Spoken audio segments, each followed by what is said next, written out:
कहानी की शुरुआत गर्ग नाम के एक आदमी से होती है जो एक तूफान के दौरान अपनी प्रेग्नेंट बीवी को हॉस्पिटल लेकर आया था, जिसके ऊपर अभी अभी आसमान से बिजली गिरी थी। पर बदकिस्मती से डॉक्टर उसकी बीवी को बचा नहीं पाए। जब उसे यह खबर सुनाई गई तो गर्ग ने तुरंत ही अपने बच्चे के बारे में पूछा, जिस पर उसे बताया गया कि उसके बेटे का जन्म समय से पहले ही हो गया, जिसके चलते वह एल्बिनिज्म नाम की एक बीमारी के साथ पैदा हुआ था। और जब गर्ग अपने बेटे को देखने के लिए मैटरनिटी वार्ड में गया तो उसने देखा कि उसके बेटे के शरीर पर कोई भी बाल नहीं था और साथ ही उसका पूरा शरीर एकदम सफेद पड़ा था। यह देखकर वह तुरंत रोने लग गया और उसने इस बच्चे को अपनाने से साफ इनकार कर दिया। इसी के चलते वह बच्चा अपने दादा के पास बड़ा हुआ। पर एक दिन अचानक उसके दादा की भी मौत हो गई, जिसके बाद पुलिस इस मामले की तहकीकात करने उस घर में पहुंची, जहां उन्हें पता चला कि उस घर के बेसमेंट में एक नौजवान लड़का मौजूद है। और इसीलिए शरीफ सैडिक ने शहर के अनाथालय की डायरेक्टरेट जैसी को बुलाया। पुलिस का मानना था कि जेरेमी नाम के इस लड़के को बेसमेंट में इसलिए रखा गया था ताकि लोग उसे देख न पाए, क्योंकि वह दिखने में काफी अलग था। और जब जेरेमी पुलिस से मिला तो उसने बताया कि उसके दादा कॉफी बना रहे थे कि तभी अचानक वह जमीन पर गिर गए और कुछ देर बाद ही उनकी मौत हो गई। साथ ही जेरेमी ने जैसी को बताया कि वह बेसमेंट में सूरज की रोशनी से बचने के लिए रहता था, क्योंकि सूरज की रोशनी से उसकी आंखों में जलन होती है। कभी स्कूल न जाने के बावजूद जेरेमी ने हजारों किताबों को पढ़कर काफी ज्ञान इकट्ठा कर लिया था और अब तक जैसी भी समझ चुकी थी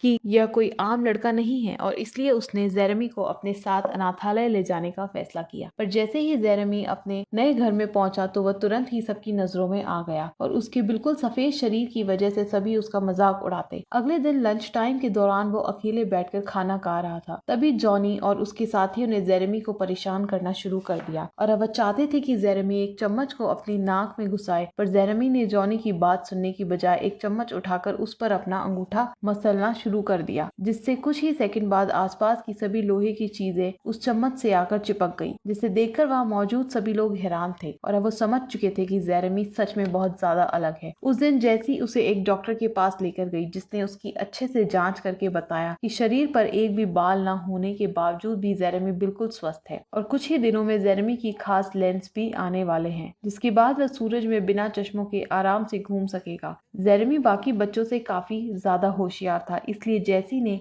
उसे एक खास स्कूल में भेजने का फैसला किया, जहां एक क्लास के दौरान टीचर ने बच्चों को बिजली के बारे में समझाने के लिए एक हाई वोल्टेज सोर्स का इस्तेमाल किया, जिसके शुरू होते ही जेरेमी कांपने लग गया और उसे देखते ही लिंडसे को एहसास हो गया कि उसके साथ कुछ तो गलत हो रहा है। पर इससे पहले कि वह कुछ कर पाती, जेरेमी ने सारी बिजली को अपनी तरफ खींच लिया, जिसके चलते उसका शरीर हवा में उड़ने लग गया और इसलिए टीचर ने उस सोर्स को ही तबाह करने का फैसला किया। जेरेमी को बेहोश देखकर टीचर डोनाल्ड ने उसे जगाने की काफी कोशिश की, पर जैसे ही डोनाल्ड ने जेरेमी को छुआ तो उसके हाथ के सारे बाल खड़े हो गए, जिसके बाद वह तुरंत जेरेमी को हॉस्पिटल ले गए, जहां उसकी अच्छे से जांच पड़ताल करने के बाद भी डॉक्टर्स ये मानने को तैयार ही नहीं थे कि उसे किसी भी तरह का बिजली का झटका लगाए। और यह सुनकर डोनाल्ड को जेरेमी में और ज्यादा दिलचस्पी आने लगी, क्योंकि साइंस के हिसाब से तो जेरेमी को जिंदा ही नहीं होना चाहिए था और इतने बड़े बिजली के झटके के बाद उसे जरा सा भी नुकसान नहीं पहुंचा, ये तो नामुमकिन था। और इसलिए डोनाल्ड ने जेरेमी से बात करने का फैसला किया। लेकिन जब डोनाल्ड पुलिस वालों से बात कर रहा था तो जेरेमी चुपचाप हॉस्पिटल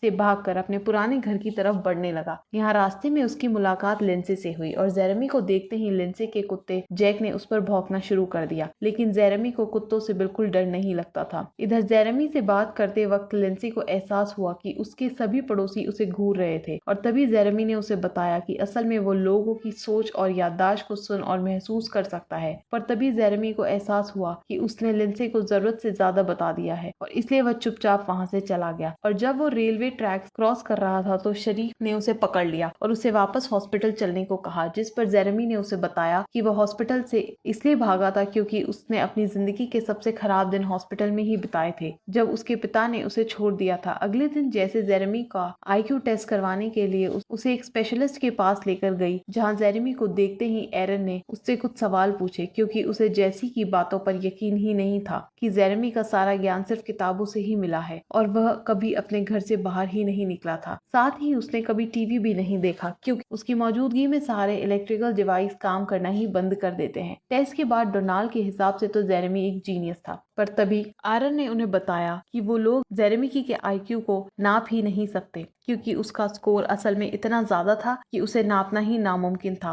और उनके मुताबिक जेरेमी सबसे ज्यादा होशियार इंसान था। जिसके बाद जैसी ने उसे बताया कि वह लोग उसकी मदद करना चाहते हैं, पर तभी जेरेमी ने वापस घर जाने की इजाजत मांगी। लेकिन जैसी ने उसे बताया कि तुम्हारे दादा का घर तो बिकने वाला है, वो बैंक के पास गिरवी पड़ा था और अब किश्त भरने वाला कोई है नहीं। और यह सुनते ही जेरेमी काफी उदास हो गया। जिसके बाद जेरेमी स्कूल बस पकड़कर वापस अनाथालय चला गया। हफ्ते के आखिर में छुट्टी वाले दिन बच्चों को कैंपिंग के लिए ले जाया गया, जहाँ हर बार की तरह जेरेमी चुपचाप कोने में अकेला बैठा हुआ था। उसे अकेला देखकर शेरिफ उससे बात करने चला गया, जिसके बाद वह तुरंत ही समझ गया कि ये बेचारा लड़का खुश तो नहीं है। यहाँ पे उस रात आसमान में बादल छाए हुए थे और थोड़ी ही देर में बारिश होने के पूरे आसार थे। जिस पर जेरेमी ने बताया कि बारिश के दौरान उसे हमेशा ऐसा महसूस होता है मानो वो उसी का एक हिस्सा हो। वो बारिश की हर बूंद को अच्छे से महसूस कर पाता है और मानो बिजली तो उसकी ही तरफ आ रही हो। साथ ही उसने बताया कि उसकी दादी हमेशा ये कहती थी कि बिजली भगवान बनाते हैं, पर वह आज तक ये बात समझ नहीं पाया कि आखिर भगवान ने उस रात उसकी माँ को क्यों छीना। जिस पर शेरिफ ने उससे पूछा कि आखिर उसे कैसे पता चला कि उसकी माँ की मौत बिजली की वजह से हुई थी। जिस पर जेरेमी ने उसे बताया कि उसे अपने पैदा होने से पहले की चीजें भी याद है। अगली सुबह जेरेमी काफी जल्दी उठकर नेचर को पहली बार महसूस करने के लिए जंगल में पहुंच गया, जहाँ कई सारी छिपकलियां तुरंत ही उसके पास आ गई और उन्हीं में से एक उसके हाथ पर आकर बैठ गई। पर जैसे ही जॉनी और मीच वहां आए तो सभी जानवर तुरंत वहां से भाग गए। असल में वो दोनों जंगल में शिकार कर रहे थे, पर जब उन्होंने निहत्थो और कमजोर जेरेमी को देखा तो जॉनी ने तुरंत ही उस पर बंदूक तान दी। जिसके बाद मीच ने अपने दोस्त को रोकने की काफी कोशिश की, पर जॉनी इसके लिए तैयार नहीं था। पर जैसे ही वो गोली चलाने वाला था तभी उन लोगों को पास से एक और गोली की आवाज आई। जिसके बाद वो सभी तुरंत उस तरफ भागे, जहाँ पहुंचकर उन्होंने देखा कि डिप्यूटी हॉर्ली ने अभी अभी एक हिरण का शिकार किया था और वह बेचारा हिरण अपनी आखिरी सांसें ले रहा था। जैसे ही जेरेमी ने उस हिरण की आंखों में देखा तो वह उस बेजुबान जानवर के दर्द को महसूस कर पा रहा था। तभी हॉर्ली ने उससे हिरण को दूर करने की कोशिश की, पर जेरेमी ने उसका हाथ पकड़कर हिरण का सारा दर्द हॉर्ली को ट्रांसफर कर दिया। जिसके बाद हॉर्ली जमीन पर लेटकर चिल्लाने लग गया। इसके बाद जेरेमी को प्रिंसिपल ऑफिस ले जाया गया, जहाँ उन्होंने उससे पूछा कि आखिर हॉर्ली को एक हार्ट अटैक के चलते हॉस्पिटल में क्यों ले जाया गया है। जिस पर जेरेमी का कहना था कि हॉर्ली को एहसास नहीं था कि आखिर उसने उस बेजुबान हिरण के साथ क्या किया है और उसने तो बस उस हिरण का दर्द हॉर्ली को महसूस करवाया है। पर शरीफ को इस बात पर भरोसा नहीं था और इसलिए वह जैसी को कमरे में जेरेमी के साथ अकेला छोड़कर बाहर चला गया। जिसके बाद जेरेमी ने उसे बताया कि वह वहाँ नहीं रहना चाहता, क्योंकि वहाँ मौजूद किसी भी इंसान में थोड़ी सी भी इंसानियत नहीं है और वह यह सब अच्छे से महसूस कर सकता है। साथ ही उसने बताया कि मैं जानता हूँ कि तुम मेरी दोस्त होने का बस नाटक कर रही हो, क्योंकि असली दोस्त किसी दूसरे को उसकी मर्जी के खिलाफ यूं रोक कर नहीं रखते। और जैसे ही जेरेमी को गुस्सा आया तो कमरे में मौजूद सभी शीशे टुकड़े टुकड़े हो गए। उधर जब शरीफ घर पहुंचा तो उसकी मुलाकात डॉक्टर डवेन से हुई, जो वहां उसकी बीमार बीवी का चेकअप करने आया था। और चेकअप के बाद उसने शरीफ को बताया कि उसके पास इस बात का कोई जवाब नहीं है कि आखिर एमा जिंदा कैसे थी, क्योंकि उसकी हालत के हिसाब से तो उसे महीनों पहले मर जाना चाहिए था और इसलिए डवेन ने उसे जल्द से जल्द हॉस्पिटल में भर्ती करने की सलाह दी। मगर शरीफ इसके लिए बिल्कुल तैयार नहीं था, क्योंकि उसे लगता था कि अगर एमा होश में होती तो वह अपने आखिर दिन अपने घर में ही बिताना पसंद करती। उस रात जब जेरेमी कैंटीन में अकेला बैठा हुआ था तो डोनाल्ड उससे मिलने के लिए आया और उसने जेरेमी को यह समझाने की कोशिश की कि वह बाकी लोगों से अलग है, क्योंकि जब से उसने जेरेमी को छुआ था तब से उसके अंदर अलग ही जोश आ गया था, मानो वो वापस से 18 का हो गया हो। और इसलिए उसने जेरेमी से पूछा कि क्या उसने कभी अल्बर्ट आइंस्टाइन की आफ्टर लाइफ थ्योरी के बारे में पढ़ा था, जिसके मुताबिक एनर्जी को बनाया या खत्म नहीं किया जा सकता, वो सिर्फ अपना रूप बदलती है। और साथ ही अगर इंसान अपने दिमाग को 100% इस्तेमाल कर ले तो वह एनर्जी की फॉर्म में बदल जाएगा और उसे शरीर की जरूरत ही नहीं पड़ेगी। और अब डोनाल्ड को मानना था कि जेरेमी की माँ के साथ हुए हादसे की वजह से जेरेमी का दिमाग इस लेवल तक पहुंच गया है जहां तक आज तक कोई दूसरा इंसान नहीं पहुंच पाया। और अब डोनाल्ड को जेरेमी के लिए डर लगने लगा था, क्योंकि उसे सारा ज्ञान सिर्फ किताबों के जरिए मिला था, पर वो ये नहीं जानता और समझता था कि इंसान क्या क्या गलत कर सकते हैं। और साथ ही साइंटिस्ट का मानना था कि जेरेमी के लेवल तक पहुंचने के लिए इंसानों को हजारों साल लगेंगे अभी, और इसलिए डोनाल्ड उसे उस दुनिया के हिसाब से ढालने में उसकी मदद करना चाहता था। जिसके बाद उसने जेरेमी के साथ हाथ मिलाया और एक बार फिर से उसके शरीर के सारे बाल खड़े हो गए। उधर जेरेमी भी पहली बार किसी इंसान को छू रहा था, क्योंकि अभी तक तो सभी लोग उसे छूने से डरते थे। कुछ दिनों बाद शरीफ डिप्यूटी हॉर्ली से मिलने के लिए उसके घर गया, जहाँ उसने देखा कि हॉर्ली ने अपने सभी हथियार हटा दिए थे और इस बारे में जब शेरिफ ने हॉर्ली से पूछा तो उसने बताया कि जिस दिन उसने हिरण का शिकार किया था तो जेरेमी ने उसका हाथ पकड़कर उसे हिरण के दर्द को महसूस करवाया, जिसके बाद उसका पूरा शरीर कांपने लग गया और यह उसकी जिंदगी का सबसे डरावना और दर्दनाक एक्सपीरियंस था। उसे ऐसा महसूस हो रहा था मानो उसकी मौत हो रही हो और उस एहसास के बाद वह अब किसी को जान से मारने के बारे में सोच नहीं सकता। उसकी सारी बात सुनने के बाद शेरिफ ने जेरेमी से मिलने का फैसला किया, जिसके बाद वह जैसी से परमिशन लेकर जेरेमी को अपने घर इस उम्मीद में ले गया कि वह उसकी बीवी की कुछ मदद कर सके। खैर, शेरिफ के घर पहुंचकर जेरेमी ने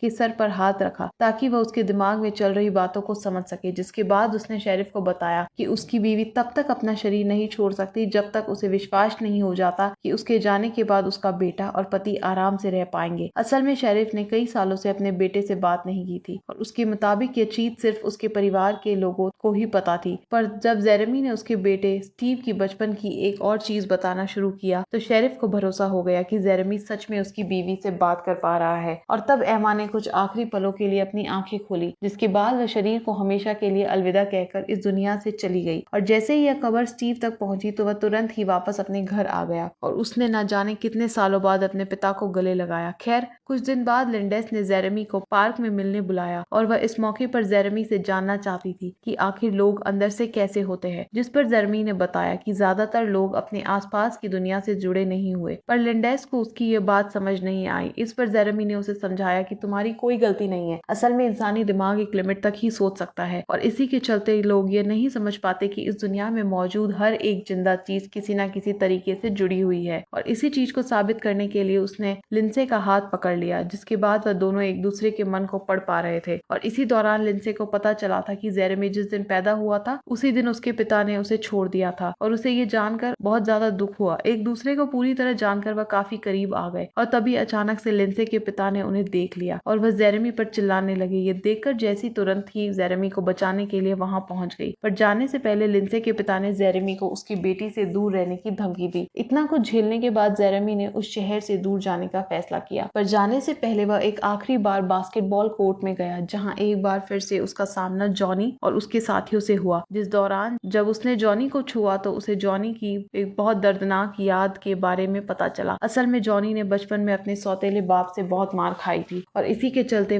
बड़ा होते हुए एक गुस्सैल लड़का बना। पर जब जेरेमी ने उसे इस हादसे के बारे में बताया तो जॉनी ने गुस्से में उसके कपड़े उतारकर उसे गंदे पानी में फेंक दिया और जब जेरेमी वापस खड़ा हुआ तो सभी लोहे की चीजें अचानक उसकी तरफ खींचने लगी और तभी अचानक उसके ऊपर बिजली आकर गिरी, जिसके चलते सभी लोग डर गए थे। अचानक बिजली के जमीन पर गिरने की वजह से वह सभी लोग नीचे गिर चुके थे। सबके उठने के बाद भी जब जॉनी जमीन पर ही पड़ा रहा तो वह सभी उसे देखकर थोड़ा घबरा गए। जॉनी के दिल की धड़कन रुक चुकी थी, मगर जेरेमी ने अपने शरीर के इस्तेमाल से जॉनी को कुछ बिजली के झटके दिए, जिससे वह वापस होश में आ गया। इसके बाद जेरेमी वापस अपने पुराने घर में आ गया, जहाँ सबसे पहले वह बेसमेंट में गया। कुछ देर बाद जैसी भी वहाँ पहुंची और उसने देखा कि बेसमेंट में मौजूद सारी किताबें गायब थी और जेरेमी वहाँ पर चुपचाप बैठा हुआ था। और तभी जैसी ने उसे बताया कि जब उसने पहली बार उसे देखा तो वह तुरंत ही समझ गई थी कि वह कोई आम बच्चा नहीं है और साथ ही उसने जेरेमी से वादा किया कि अगर वह उस पर भरोसा करेगा तो वह उसके जीने के लिए एक अच्छी जगह ढूंढने में उसकी मदद करेगी। जल्द ही डोनाल्ड भी वहाँ पहुंच गया और जैसे ही वह गाड़ी की तरफ बढ़े तो उनका सामना हॉर्ली और शरीफ से हुआ। तो वहाँ जेरेमी को लेने आए थे और जब उसने जेसी और डोनाल्ड से पूछा कि आखिर वो जेरेमी के साथ क्या करने वाले हैं तो वो तुरंत ही समझ गया कि वह दोनों उसे वापस अनाथ आश्रम नहीं भेजना चाहते और उनकी मदद करने के लिए शरीफ ने हॉर्ली से वापस चलने को कहा, पर हॉर्ली ये करने को तैयार नहीं था और उसने तुरंत ही हेडक्वार्टर्स तक मैसेज पहुंचाने के लिए अपना वॉकी टॉकी निकाल लिया, पर शरीफ ने उससे उसका रेडियो छीनकर हवा में फेंक दिया। जिसके बाद जेरेमी सभी को अलविदा कहकर तेजी से खेतों की तरफ भागने लगा और तभी अचानक से बिजली आकर सीधा जेरेमी से टकरा गई और इसके बावजूद भी वह लगातार भागता रहा और देखते ही देखते गायब हो गया। ये सब देखकर वह चारों समझ गए थे कि जेरेमी उन्हें छोड़कर किसी बेहतर जगह पर चला गया है। अब उसका दिमाग इतना विकसित हो चुका था कि उसे इस दुनिया में रहने के लिए शरीर की जरूरत नहीं थी। वीडियो पसंद आई हो तो लाइक कर देना, चैनल को सब्सक्राइब कर लेना। मिलते हैं अगली वीडियो में।